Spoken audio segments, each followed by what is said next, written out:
Hi, what's up everyone? This is Fabio Cruz, and today we're going to be talking about my Excel dashboard for the NFL Combine. So I had a hard time finding the data that I originally wanted to use for rent prices versus average income, so I went with my plan B. And my plan B is always football, American football, because it's my favorite sport.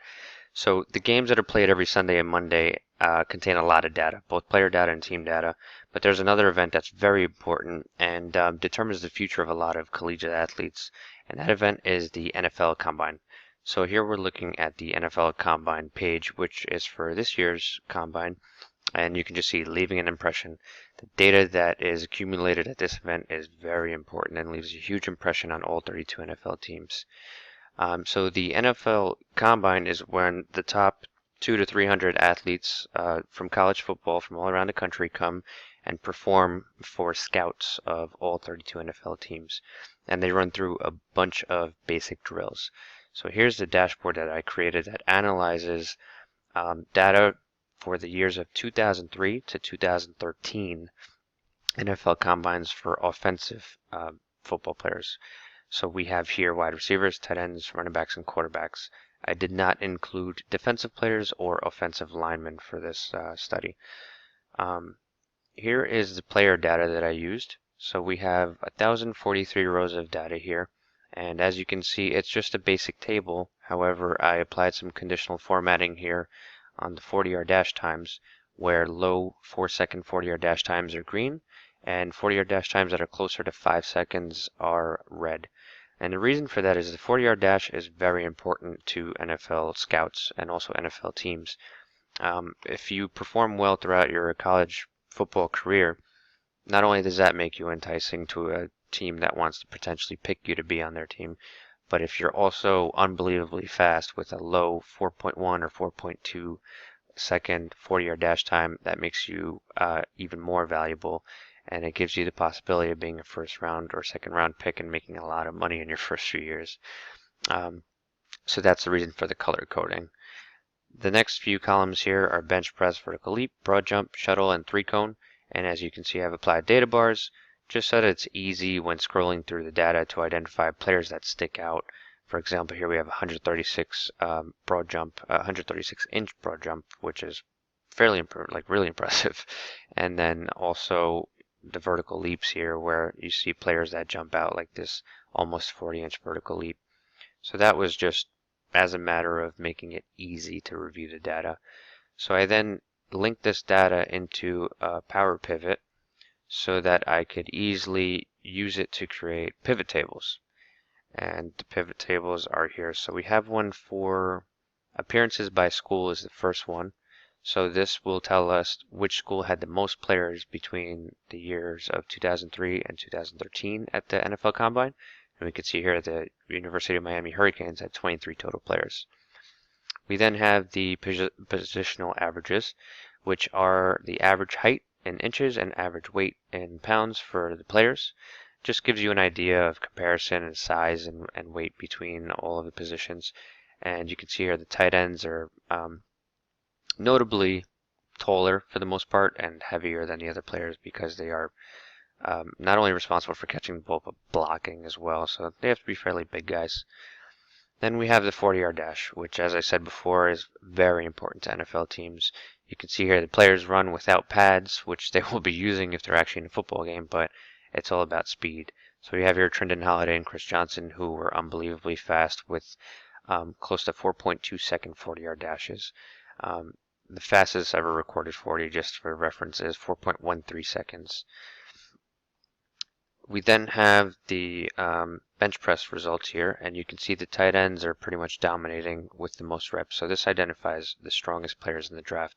And again, tight ends are bigger, so they'll have a much higher rep count than wide receivers, for example, who are typically in the neighborhood of 200 pounds, whereas the tight ends are 250. And then in second place here, or I should say position 6 through 10, are the running backs, who are also fairly big guys, but not as big as a tight end. Another pivot table that was created here was the average of the Wonderlic scores. And the Wonderlic is essentially the NFL's version of an IQ exam. It tests the player's aptitude on a maximum scale of 50 points. So quarterbacks are mostly the position that takes the Wonderlic, but other positions do every once in a while. And you'll notice here that tight ends are fairly close in score to quarterbacks, and that's because tight ends actually, as most of them or some of them, are actually quarterbacks in high school, or they were quarterbacks in college, but it didn't pan out, so they switch over to tight end. So that's why I believe their scores are closely tied together.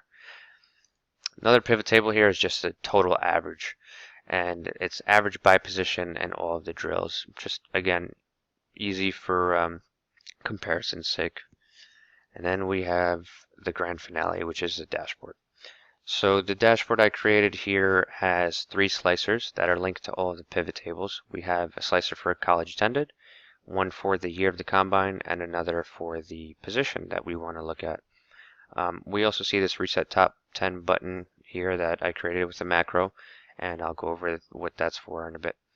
So the first chart here is average measurables, which again is just showing you on average the height and weight of the positions that we're looking at. So it'll give you an idea of the tallest players or the average tall players in height and weight. Then we have the fastest 40-yard dash times. So we can see here by the top 10 40 times from a respective year. So this is actually 2003 to 2013, but we can pinpoint 2005 and all the data refreshes, and then we can see Jerome Mathis there in 2005 had the fastest 40 time with 4.26 seconds. And the cool thing about this is you can see also the fastest position. So he was the fastest wide receiver, but the fastest tight end there was Matt Jones, and the fastest running back J.J. Arrington. Right below that we have the most bench press reps, and this will easily identify the strongest player in the combine based upon most bench press, not necessarily the strongest, but based upon that test. So if we reset this filter here, we'll see most bench press reps was 35 between the years of 2003 to 2013 with these offensive players. We then have the average Wonderlic score, which this data is a little bit skewed because mostly only quarterbacks take the test, and they are the ones who are expected to grade high. Wide receivers and running backs rarely take the test, but you can see here their average scores for the ones where we have data is 18, wide receiver 17. Below that we have the total players by school. So this is the top 10 schools that had the most players, and right now we're looking at all the years. And then we have lastly the positional performance comparison. So as you can see here, the data between these offensive players, quarterbacks, running backs, tight ends, wide receivers, doesn't change that much, but it's just a good overall summary where you can identify the strengths and weaknesses of each position athletically. So with these slicers, we can pinpoint data for specific years, and you can see they all update as you change them, and you can pick multiple years here. You can also look at only a specific position.